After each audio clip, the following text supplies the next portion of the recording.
बिहार में प्रदूषण फैलाने वाली गाड़ियों पर प्रशासन ने सख्ती दिखाई है। पिछले 4 महीनों में ऐसे वाहनों से 8 करोड़ 25 लाख रुपए का जुर्माना वसूला गया है। परिवहन विभाग ने प्रदूषण जांच और चालान की कार्रवाई तेज कर दी है ताकि वायु गुणवत्ता में सुधार लाया जा सके। बिहार सरकार ने त्योहारों को देखते हुए बस किराए में राहत दी है। अब दिल्ली से अंबाला समेत कई रूटों पर सफर सस्ता होगा। विशेष बस सेवाएं चलाई जाएंगी जिससे घर वापसी आसान होगी। विभाग ने किराए को नियंत्रण में रखने और यात्रियों की सुविधा के लिए निर्देश जारी किए हैं। नीतीश सरकार की महिला रोजगार योजना के तहत महिलाओं को 10,000 रुपए की आर्थिक सहायता दी जाएगी। इसके लिए महिलाओं को स्वरोजगार शुरू करने की योजना बनानी होगी और पंजीकरण कराना होगा। यह राशि एक मुश्त दी जाएगी ताकि महिलाएं अपना व्यवसाय शुरू कर आत्मनिर्भर बन सकें। बिहार में 21 लाख की गाड़ी गलती से सिर्फ 2 लाख रुपए में नीलाम कर दी गई। इस लापरवाही के चलते सरकार को अब 16 लाख रुपए की भरपाई करनी पड़ेगी। मामला विभागीय जांच में है और जिम्मेदार अधिकारियों पर कार्रवाई की तैयारी की जा रही है।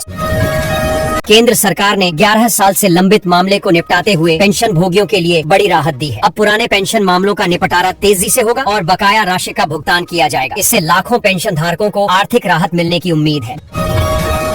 बिहार में वोटर लिस्ट से नाम हटवाने के लिए करीब 2 लाख लोगों ने आवेदन किया है। राजनीतिक दलों में सीपीआई एमएल ने 103 और बीजेपी ने 16 आवेदन दिए हैं। सुप्रीम कोर्ट पहले ही एसआईआर प्रक्रिया पर नजर रखे हुए है। चुनाव आयोग पारदर्शिता सुनिश्चित करने के लिए समीक्षा कर रहा है। बिहार में पुलिस ने बड़ी कार्रवाई करते हुए 7 साइबर अपराधियों को गिरफ्तार किया। उनके पास से 3 लाख रुपए नकद, 8 mobile phone, 4 ATM card, 1 car और 1 बाइक बरामद की गई। आरोपियों से पूछताछ जारी है और गिरोह के नेटवर्क की जांच की जा रही है। पटना में गंगा तट की 4 लेन सड़क से जुड़ने के लिए 9 लंबी गलियों का विकास किया जाएगा। इस परियोजना पर लगभग 100 करोड़ रुपए खर्च होंगे। योजना का उद्देश्य यातायात को सुगम बनाना और शहर के कनेक्टिविटी नेटवर्क को मजबूत करना है। काम जल्द शुरू होने की संभावना है। बिहार में ट्रैफिक नियम तोड़ने वालों के लिए सख्त नियम लागू हैं। पिछले 7 महीनों में चालान के रूप में 26 करोड़ 27 लाख रुपए वसूले गए हैं। प्रशासन ने सड़क सुरक्षा बढ़ाने और हादसों को रोकने के लिए यह कदम उठाया है। नियमों का पालन करना अब अनिवार्य है।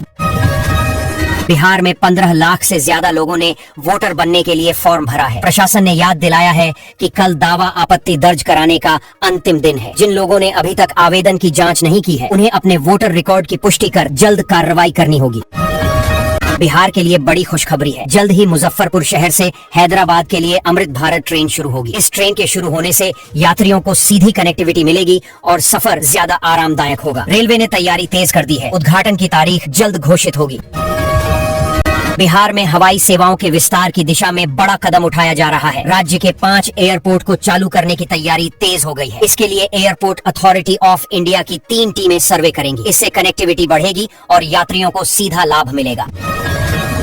भागलपुर के पीर पैंती में थर्मल पावर प्लांट के निर्माण कार्य में तेजी आ गई है। अब तक 85% भूमि अधिग्रहण पूरा हो चुका है। यह प्रोजेक्ट अडानी पावर को सौंपा गया है। प्लांट शुरू होने से क्षेत्र में बिजली आपूर्ति सुधरेगी और हजारों लोगों को रोजगार के अवसर मिलेंगे।